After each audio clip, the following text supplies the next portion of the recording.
Dinosaurs ruled the Earth for 160 million years. It seemed they would forever dominate the biosphere. But one day, their world was destroyed by a huge rock the size of Everest falling from space. This is the story of how the era of ancient reptiles came to an end.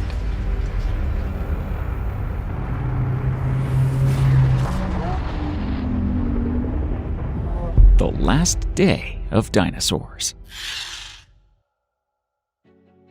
Earth, 66 million years ago. The end of the Cretaceous period of the Mesozoic era. The parts of the Pangaea supercontinent almost completely drifted apart. The planet looked very similar to its modern state, but not quite the same. South and North America have finally split by the end of the Cretaceous period. Africa, Australia, and Greenland have the same shape as today.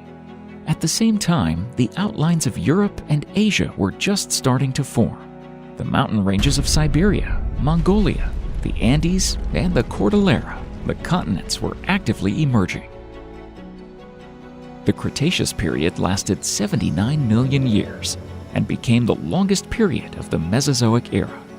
The planet's climate changed several times during this time. It was relatively cool by the end of this period. Ice caps have formed at the poles. Winters have become harsher.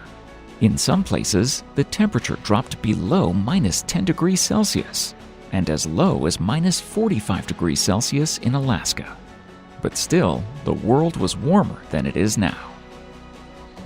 Lush vegetation covered the continent's surface. It was during this period that flowering plants emerged. Conifers, ginkgo, and other trees from previous eras formed thick forests, which also included modern-looking walnut, ash, and beech. The sod produced by these trees made the top layer of soil more fertile for newly emerging herbs. With the advent of flowering plants, insects also had to evolve. Butterflies and bees started to fly, spreading pollen. Seeded fruits developed from pollinated flowers, providing food for many animal species, including birds. This was what drove the evolution of some herbivorous dinosaurs, as well as many mammalian species. The number of carnivores, ungulates, insectivores, and primates increased under these favorable conditions. Admittedly, they haven't yet become as large as they are now. Most mammals back then were small rodents and predators. For example, a fossilized head of a 20-centimeter-long Cronopio dentiacutus was found in Argentina. This small mammal is called the saber-toothed squirrel because of its elongated muzzle with long fangs. Presumably, this species ate some insects. But larger animals have already appeared. In Madagascar, the remains of a huge Ventana certici marmot were found. This herbivorous mammal had a rather unusual appearance. It had massive crests on either side of its skull for self-protection and an excellent sense of smell. The animal weighed 9 kilograms and was 3 times bigger than modern marmots. However, Rapenimammus was the real giant among the mammals of the Cretaceous period. It had a 1-meter body and weighed 12 to 14 kilograms. Outwardly, Rapenimammus resembled the modern Tasmanian devil or a squat dog. This predator even hunted small or newly hatched dinosaurs. And yet, dinosaurs were the pinnacle of prehistoric evolution. They were at the top of the Mesozoic food chain. A great number of dinosaur species of various sizes populated all continents. The smallest were Ogudentavis congre. The head of this miniature reptile was no longer than 14 millimeters, beak included. Unfortunately, paleontologists haven't yet found the bones of the torso. But given its head size, this dinosaur wasn't bigger than a modern hummingbird. According to some estimates, the largest animal that has ever lived on Earth is Alamosaurus. These dinosaurs were 29 meters tall, weighed 38 tons, and had a 12-meter-long tail. 5 hours till the impact. The day terrestrial life was changed completely. All animals, young and old, were going about their day as usual, doing some foraging and hunting. A herd of 50 Alamosauruses went to the Yucatan Peninsula looking for some fresh greenery. These giants were herbivores. They had to consume up to a ton of vegetation per day to stay in shape. It could take them a few days to eat leaves from an entire forest, which made them lead a nomadic lifestyle. A middle-aged predatory Tarbosaurus, living on the territory of present-day Mongolia and China, was also looking for food. This 14-meter-long species is considered the largest among the predatory dinosaurs of the Cretaceous period. Our Tarbosaurus set out to hunt for prey in the floodplain. Medium-sized animals and small dinosaurs would often come there for a drink, so the hunt was going to be a success. Like any Tarbosaurus, this reptile walked on 2 hind legs.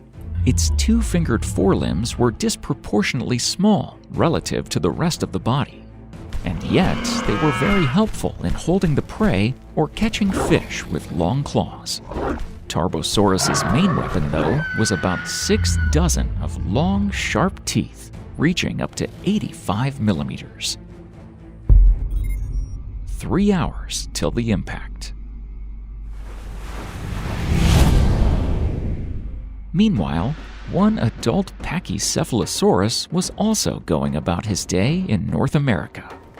This 4.5-meter-long dinosaur weighed about 450 kilograms and looked quite formidable. Its skull was protected by a 25-centimeter-thick bone dome that surely softened the blows when the great reptile fought its enemies. The back of the dome had bony projections and short spikes protruding upwards from its muzzle. Pachycephalosaurus was primarily herbivorous. It crushed leaves, seeds, and fruits with its relatively small, sharp teeth. However, it appears this dinosaur also included meat in its diet.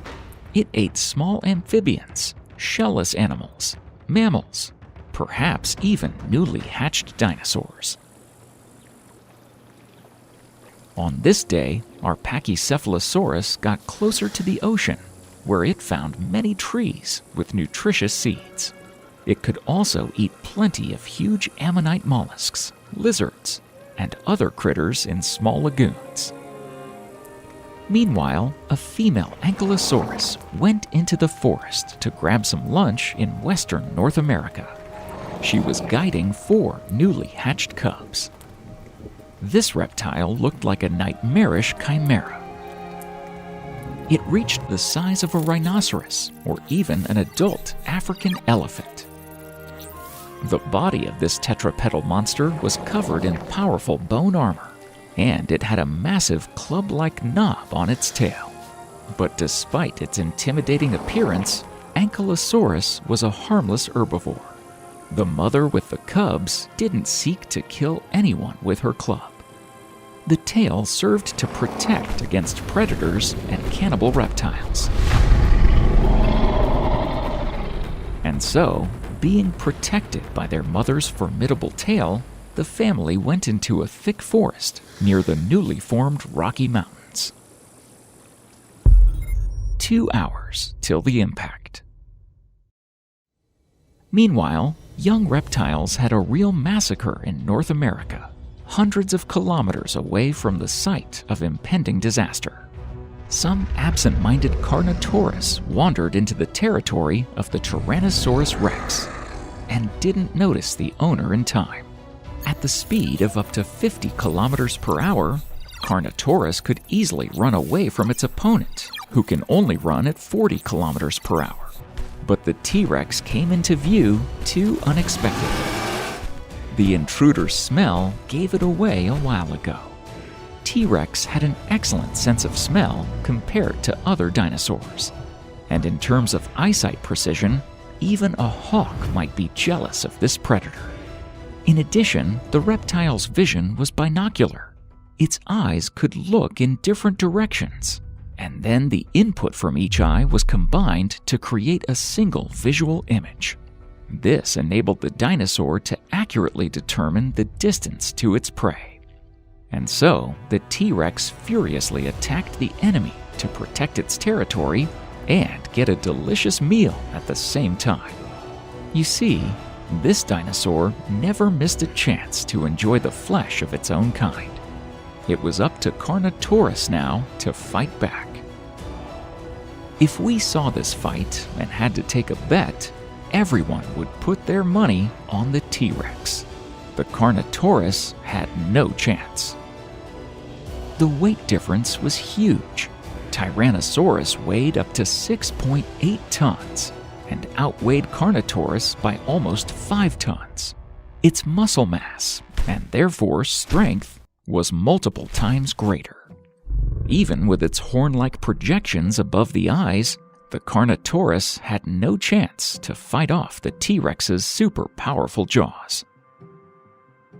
Tyrannosaurus quickly tore the opponent to pieces and began its feast right away. It was a great stroke of luck for the reptile. According to some estimates, T-Rex needed up to 100 kilograms of meat per day. This is equivalent to daily intake of 3 or 4 lions. As it was preoccupied with lunch, the reptile didn't care to look up. And so it missed the bright light in the sky that was growing bigger by the second. 10 minutes till the impact. A huge asteroid was approaching the planet. In a few minutes, it will kill 75% of all living creatures, causing the Cretaceous-Paleogene extinction event. In 1980, scientists proposed a hypothesis that it was the asteroid impact that led to this disaster. They found far more iridium in 66 million-year-old clays around the world than in layers above and below. This is a very rare substance on Earth, but there's a lot of it in some types of asteroids, which is why iridium is sometimes dubbed a space metal. Scientists suggested that the metal was probably brought by an asteroid in a collision event. 10 years later, another team of researchers determined the exact site of the impact. A crater with a diameter of 180 kilometers was discovered in the Yucatan Peninsula and was named Chicxulub. Its age coincides with the dinosaur extinction. Chicxulub has a large amount of iridium, and as you move away from the crater's center, less and less metal is found. In addition, 25,000 animal fossil fragments were recently found in New Jersey quarries. These creatures died on the same day at the end of the Cretaceous period. This was another evidence of the mass extinction that followed the asteroid impact. 2 minutes till the impact. While our Tyrannosaurus was enjoying its lunch, a 10-kilometer rock weighing several trillion tons flew into the atmosphere. The gravity's pull was becoming exceedingly stronger, accelerating the object to a fantastic 20 kilometer per second speed. Like a piston, the asteroid squashed one 20-kilometer air column after another. Along with friction, this process heated the giant rock to tens of thousands of degrees Celsius, making it much brighter than the sun. At the same time, the Tyrannosaurus was having a little break from its lunch. It lifted its head up and was blinded by the light of the blazing sky. The dinosaur quickly lowered its head, closing its eyes, but the light was burning them even through closed eyelids. The heat incinerated the reptile's skin, set fire to the trees and grass around it. A second later, the asteroid disappeared over the horizon, leaving the glowing sky behind. Tyrannosaurus Rex got a little break, but only for a moment. Nothing was happening for a few seconds, but then the sky got blindingly bright. The asteroid crashed into the Gulf of Mexico near the northern coast of the Yucatan Peninsula. The energy released by the impact was approximately equivalent to 10 billion Hiroshima atomic bombs. In a second, the asteroid penetrated about 20 kilometers into the Earth's crust. The whole globe was shuddering like 1,000 bells from the impact.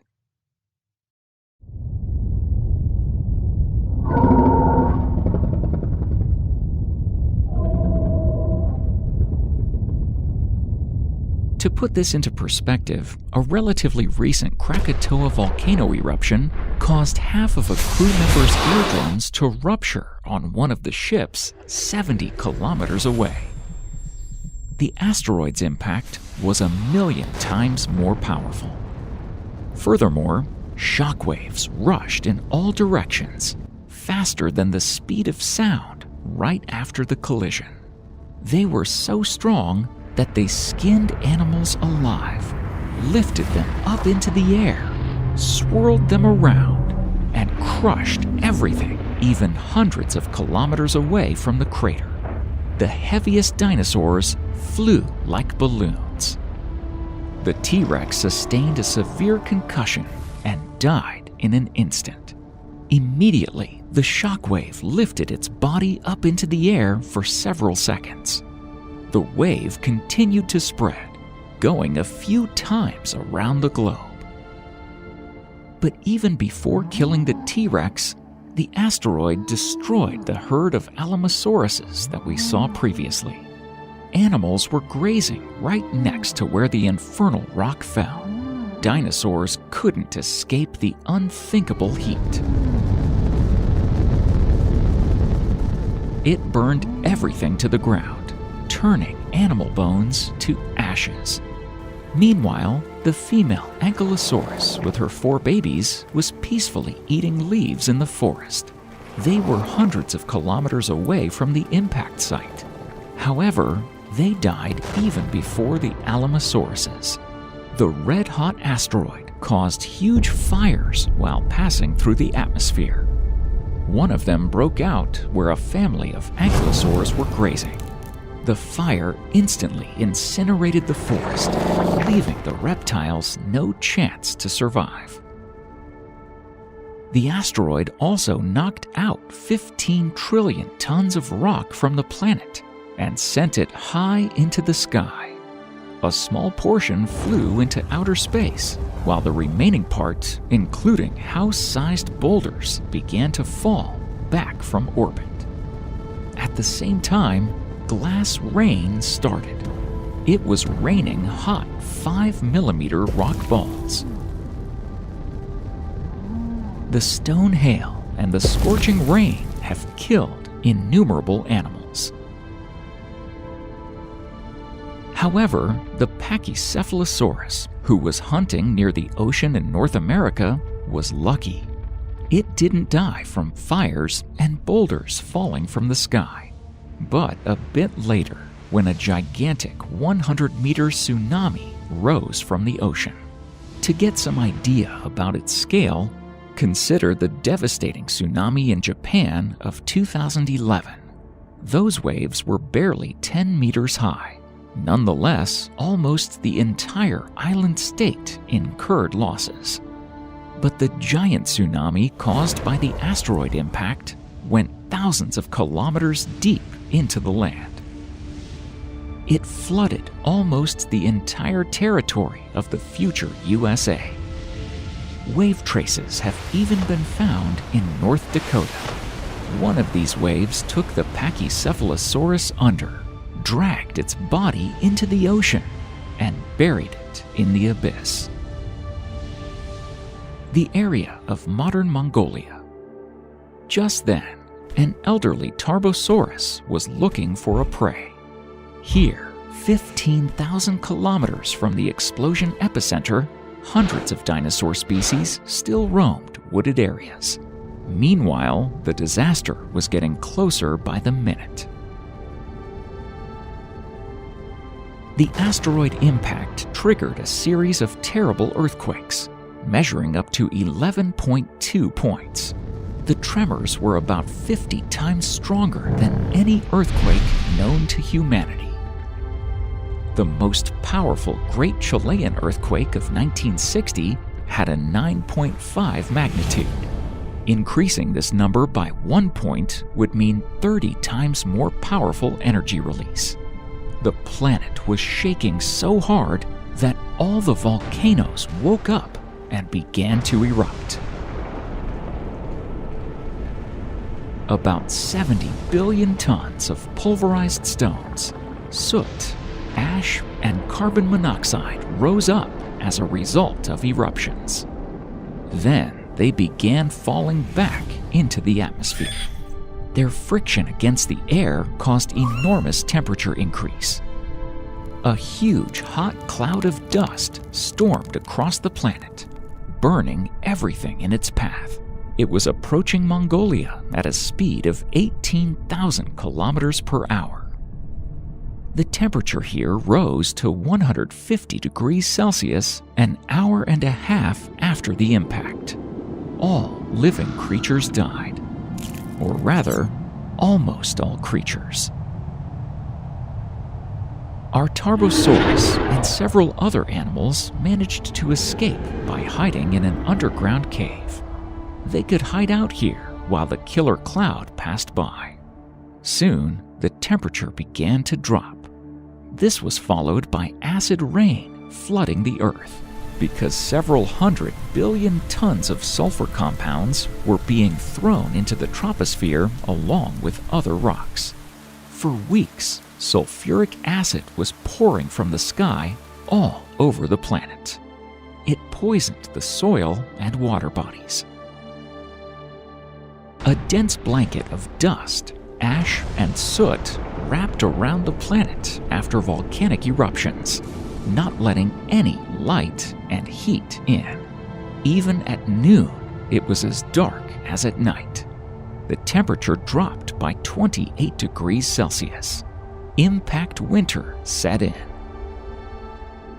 When hunger and thirst drove the Tarbosaurus and other animals out of the cave, they saw a world that looked strikingly different from before. It was cold, dark, and deserted. Only decay, fungi, and molds were able to reproduce under such conditions. There was no food for dinosaurs on the planet. Countless animals starved to death. Our Tarbosaurus didn't manage to survive either. Perhaps it was the last dinosaur on the planet. However, one can assume that occasional dinosaur eggs have been preserved intact somewhere underground. Young individuals hatched from them after some time. Tiny groups of dinosaurs emerged here and there. But cold weather, hunger, and disease contributed to their final demise. The era of dinosaurs came to an end. The Cenozoic era began. The dust clouds dissipated over the planet over the course of several decades, and heat and sunlight were finally able to reach the surface. Nature revived from the ruins. First, huge horsetails and ferns emerged yet again. They were closely followed by angiosperms and grass. Other animals who had been dominated by dinosaurs for millions of years were ready to march bravely into the new era. Mammals. Some of them survived the disaster in underground burrows. Others stayed on trees. They've become well adapted to extreme conditions, were quick to reproduce, and consumed relatively little food. They were guaranteed to thrive on the renewed planet. The success of mammalian evolution led to the emergence of Homo sapiens, who is now the dominant species on Earth. But we're a long way from setting the dinosaurs' record, as it's been a few million years since we've conquered the world. Only time will show if people will rule the planet for 160 million years, like ancient reptiles.